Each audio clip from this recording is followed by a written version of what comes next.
இந்தியாவின் அரசியலமைப்பு சட்டத்தை முதலமைச்சர் மு.க.ஸ்டாலின் காப்பாற்றியுள்ளதாக கூறியுள்ள நீலகிரி எம்பி ராசா, மோடி ஆந்திராவையும் பீகாரையும் நம்பியிருப்பதால் தனித்து எதையும் செய்ய முடியாது என்று தெரிவித்தார். தாளவாடி பகுதியில் வாக்காளர்களுக்கு நன்றி தெரிவிக்கும் போது அவர் பேசியதை பேட்டி அரசியல் பகுதியில் பார்க்கலாம். நம்முடைய முதலமைச்சர் முத்துவேல் கருணாநிதி ஸ்டாலின் அவர்கள் தான் இந்தியாவினுடைய அரசியல் சட்டத்தை காப்பாற்றிருக்கிறார். இன்னைக்கு மோடியால் அரசியல் சட்டத்தை திருத்த முடியாது. 275 வந்தாதான் ஆட்சி அமைக்கலாம். ஆனா அவருக்கு 240 தான் இருக்கு. சந்திரபாபு நாயுடு ஆந்திராவை நம்பிட்டு இருக்காரு, பீகாரை நம்பிட்டு இருக்காரு. இனிமேல் தனியால ஆட்டம் போட முடியாது. முடிஞ்ச பாராளுமன்றத்தில் நம்ம 40 பேர் இருந்தோம்.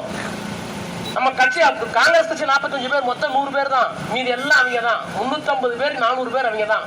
மோடி உள்ள வந்தா சத்தம் தாங்க முடியாது. பெஞ்சை தட்டி மோடி மோடி மோடிம்பாங்க. மெஜாரிட்டி, நாங்க மைனாரிட்டி. இப்ப நம்ம 200 எவ்வளவு பேர் இருக்கோம்? 237. அவங்க 240. மீதி கூட்டணி கட்சி மகனை இப்பவா சத்தம் போடு. நீ மோடி மோடினா நாங்க போடி போடி போடி. அப்ப அந்த அரசியல் சட்டத்தை காப்பாற்றுறது திமுக.